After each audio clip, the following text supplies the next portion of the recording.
अल्हम्दुलिल्लाहि रब्बिल आलमीन वस्सलातु वस्सलामु अला सय्यिदिल मुरसलीन अम्मा बाद औज़ु बिल्लाहि मिनश शैतानिर रजीम बिस्मिल्लाहिर रहमानिर रहीम।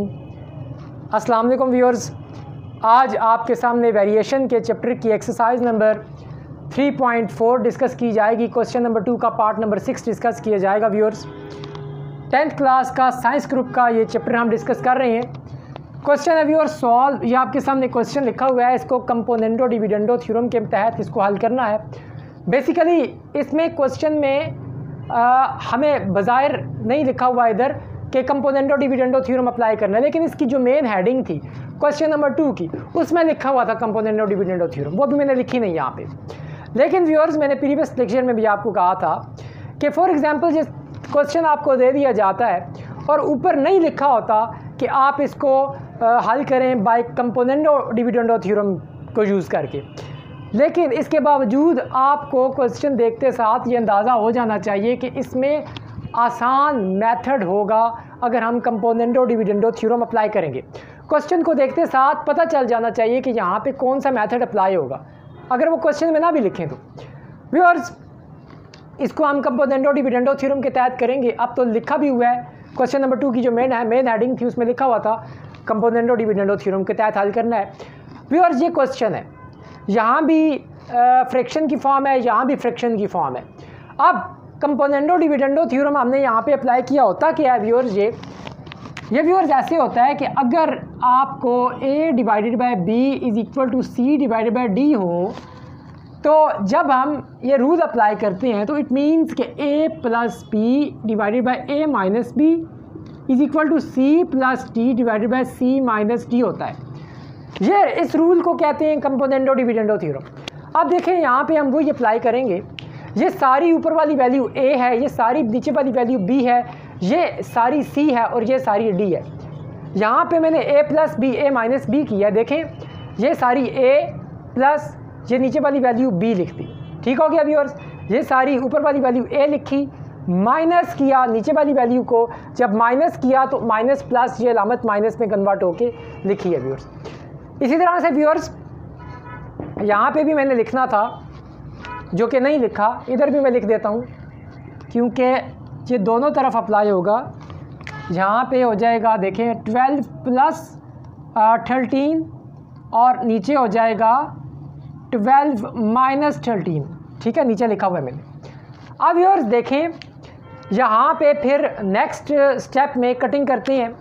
ये वाली वैल्यू और ये वाली वैल्यू कट हो जाएगी, एक नेगेटिव और एक पॉजिटिव सेम वैल्यू है, ये कटिंग हो जाएगी। ठीक है व्यूअर्स, और नीचे से कटिंग किस वैल्यू की होगी, इस वैल्यू की और इस वैल्यू की। देखें, ये और ये प्लस ये पॉजिटिव या नेगेटिव कट जाएगी क्योंकि ये सेम है। अब ये value x minus 2 whole square and x minus 2 whole square, ये दोनों ऐड होके ये 2 into x minus 2 whole square हो जाएगी। नीचे ये वाली वैल्यू है x माइनस 4 होल स्केयर और ये x माइनस 4 होल स्केयर, दोनों के साथ ना माइनस का निशान है, इस वजह से ये -2 आएगा व्यूअर्स, -2 आएगा यहाँ पे माइनस, क्योंकि अगर ऐसे लिखा हो माइनस एक्स तो जवाब क्या आता है, ऐसे लिखा हो व्यूअर्स माइनस एक्स तो जवाब क्या आता है -2x। ठीक है, अलामत बड़ी रकमी लगती है, -2 into x minus 4 whole square. यहाँ पे वही चीज़ दोबारा लिख दी। अब व्यूअर्स, इसके बाद ये 2 और 2 कैंसिल हो गया। ठीक है, ये वैल्यू लिख दी, ये साथ माइनस ऐसे ही आ गया।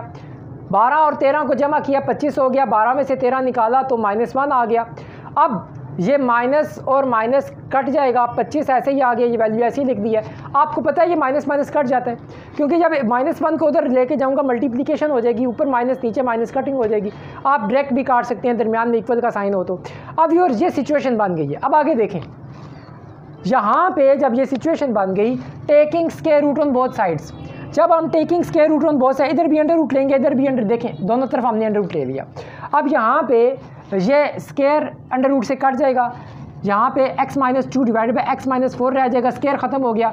यहाँ पे 25 का स्क्वायर आपको पता है 5 होता है, लेकिन प्लस माइनस में जवाब आएगा जब अंडर रूट लेते हैं। तो एक दफ़ा प्लस में लिखा, नीचे वाली वैल्यू उस साइड पे चली गई, मल्टीप्लाई हो गई, मैंने डायरेक्ट मल्टीप्लिकेशन कर दिया, ये 5x माइनस 20 हो गया।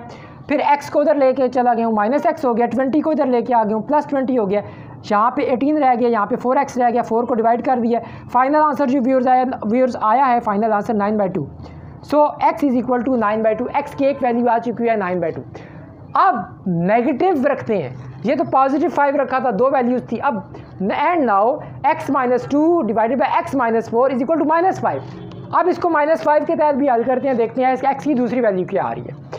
इस वैल्यू को उधर लेके गया, मल्टीप्लाई हो गया -5x and +++20।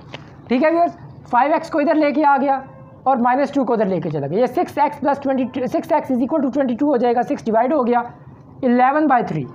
x is equal to 11/3, यानी कि x का दूसरा आंसर 11/3 आया है। So solution set is equal to, solution set लिखने का तरीका व्यूअर्स, करली ब्रैकेट इस्तेमाल होती है सोल्यूशन सेट में। S.S. के आप लिख सकते हैं।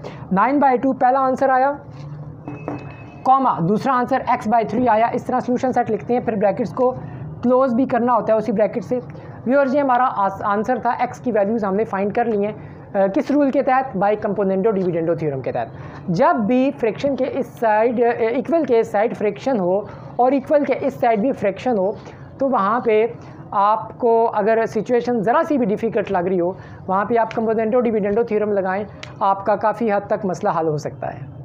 जैसे कि हमने यहाँ पे किया, ये बज़ाहिर मुश्किल था, लेकिन हमने यहाँ पे कंपोनेंटो डिविडेंडो थ्योरम लगाया तो देखें हमारा आसानी से x की 2 वैल्यूज़ आ गई हैं। एक x की वैल्यू आ गई है 9/2 और दूसरी x की वैल्यू आ गई है 11/3। उम्मीद है व्यूअर्स ये क्वेश्चन आपको समझ आ गया होगा। उम्मीद है व्यूअर्स ये क्वेश्चन आपको समझ आ गया होगा। नेक्स्ट टाइम इंशाल्लाह किसी और टॉपिक या किसी और क्वेश्चन के साथ आएंगे। Thanks for watching of this video. खुदा हाफिज़।